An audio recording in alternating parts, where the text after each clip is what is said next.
Hi friends, ഇപ്പോൾ എല്ലാവർക്കും ഒരിക്കൽ കൂടി എൻ്റെ ചാനലിലേക്ക് സ്വാഗതം. അപ്പോൾ ഇന്ന് ഞാൻ നിങ്ങളെ പരിചയപ്പെടുത്താൻ പോകുന്നത് അരിയും പൊട്ടുകടലയും ഉപയോഗിച്ച് മുറുക്ക് എങ്ങനെ ഉണ്ടാക്കാമെന്നതാണ്. അപ്പോൾ അതിനാവശ്യമായിട്ടുള്ള സാധനങ്ങൾ എന്തൊക്കെയാണെന്ന് നമുക്കൊന്ന് നോക്കാം. ഇവിടെ ഞാൻ എടുത്തിട്ടുള്ളത് ഒരു ബൗള് അരി എടുത്തിട്ടുണ്ട്. 2 മണിക്കൂർ വെള്ളത്തിലിട്ട് എടുത്തതാണ്. അതിൻ്റെ കൂടെ തന്നെ ഒരു ഹാഫ് ബൗള് പൊട്ടുകടല, വെളുത്തുള്ളി ഒരു 15 എണ്ണം എടുത്തിട്ടുണ്ട്, ആവശ്യത്തിന് ബട്ടർ, ഒരു 10 പച്ചമുളകും എടുത്തിട്ടുണ്ട്, ആവശ്യമുള്ള എണ്ണയും ഉപ്പും. ഇതെങ്ങനെയാണ് ഉണ്ടാക്കുന്നതെന്ന് നമുക്കൊന്ന് നോക്കാം.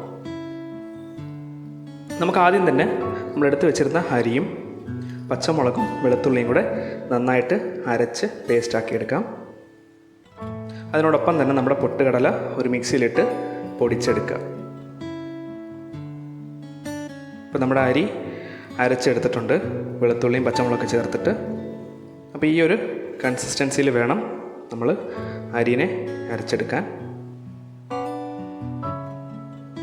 അതിനോടൊപ്പം തന്നെ നമ്മുടെ പൊട്ടുകടല മിക്സിയിലിട്ട് അടിച്ചിട്ട് നന്നായിട്ട് അരിച്ചെടുക്കുക. അപ്പോൾ അടുത്തതായിട്ട് നമുക്ക് എന്ത് ചെയ്യേണ്ടതെന്ന് നോക്കാം. നമ്മുടെ അരി മാവിലേക്ക് ഒരു 2 ടീസ്പൂൺ ബട്ടർ ചേർത്ത് കൊടുക്കുക. എന്നിട്ട് തന്നെ നമുക്ക് നന്നായിട്ട് ഇളക്കി കൊടുക്കാം. അപ്പോൾ അതിനോടൊപ്പം തന്നെ ആവശ്യത്തിന് ഉപ്പോടെ ചേർത്ത് കൊടുക്കുക. ഇനി നമുക്ക് ചേർക്കേണ്ടത് കായപ്പൊടി, ഒരു ടേസ്റ്റിന് വേണ്ടിയിട്ട് ഒരു 1/4 ടീസ്പൂൺ കായപ്പൊടി ആഡ് ചെയ്ത് കൊടുക്കുക.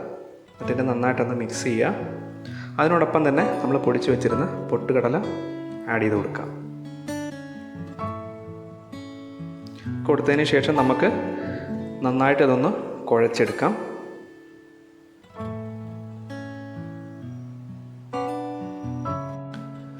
നമ്മുടെ മാവ് മുറുക്കുണ്ടാക്കാൻ പാകത്തിന് നമുക്ക് നന്നായിട്ട് കുഴച്ച് എടുക്കാം. അപ്പോൾ നമ്മുടെ മാവ് റെഡി ആയിട്ടുണ്ട്. അപ്പോൾ ഈ ഒരു കൺസിസ്റ്റൻസിയിൽ മാവിനെ നന്നായിട്ട് കുഴച്ചെടുക്കുക. ഇനി അടുത്തതായിട്ട് നമുക്കൊരു പാനിലേക്ക് ആവശ്യത്തിന് എണ്ണ ഒഴിച്ച് ഒന്ന് ചൂടാക്കിയെടുക്കാം. നമ്മളിവിടെ ഡീപ്പ് ഫ്രൈ ആണ് ചെയ്യുന്നത്. അപ്പോൾ എണ്ണ അത്യാവശ്യം ചൂടായിട്ടുണ്ട്.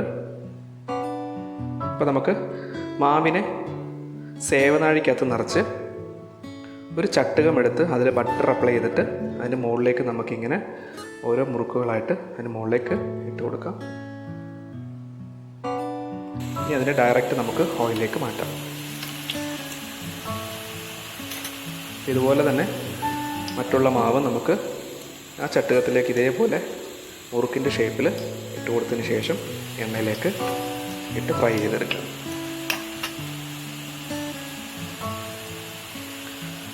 നമുക്ക് ഇടയ്ക്കൊന്ന് തിരിച്ച് മറിച്ചൊക്കെ ഒന്ന് ഇട്ട് കൊടുക്കുക. അത്യാവശ്യം ഒന്ന് വെന്ത് കിട്ടുന്നവരെ നമുക്കിതിനെ ഒന്ന് ഫ്രൈ ചെയ്തെടുക്കാം.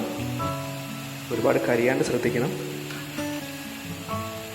അത്യാവശ്യം ഒരു ഗോൾഡൻ കളറൊക്കെ ആകുമ്പോഴത്തേക്ക് നമുക്കിതിനെ മാറ്റാവുന്നതാണ്. ഏകദേശം നമ്മുടെ മുറുക്ക് റെഡി ആയിട്ടുണ്ട്. നമുക്കിതിനെ ഒരു പ്ലേറ്റിലേക്ക് മാറ്റി വെക്കാം. ഇതുപോലെ തന്നെ നമ്മുടെ മറ്റുള്ള മാവ് ഉപയോഗിച്ച് നമ്മൾ മുറുക്ക് റെഡിയാക്കി എടുക്കുക. അപ്പോൾ നമ്മുടെ മുറുക്ക് റെഡി ആയിട്ടുണ്ട്.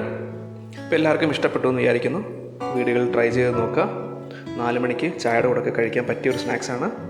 അപ്പോൾ എല്ലാവർക്കും ഇഷ്ടപ്പെട്ടെങ്കിൽ ലൈക്ക് ചെയ്യുക, ഷെയർ ചെയ്യുക, സബ്സ്ക്രൈബ് ചെയ്യുക. അപ്പോൾ മറ്റൊരു റെസിപ്പിയായിട്ട് വരുന്നവരെ എല്ലാവർക്കും ഗുഡ് ബൈ.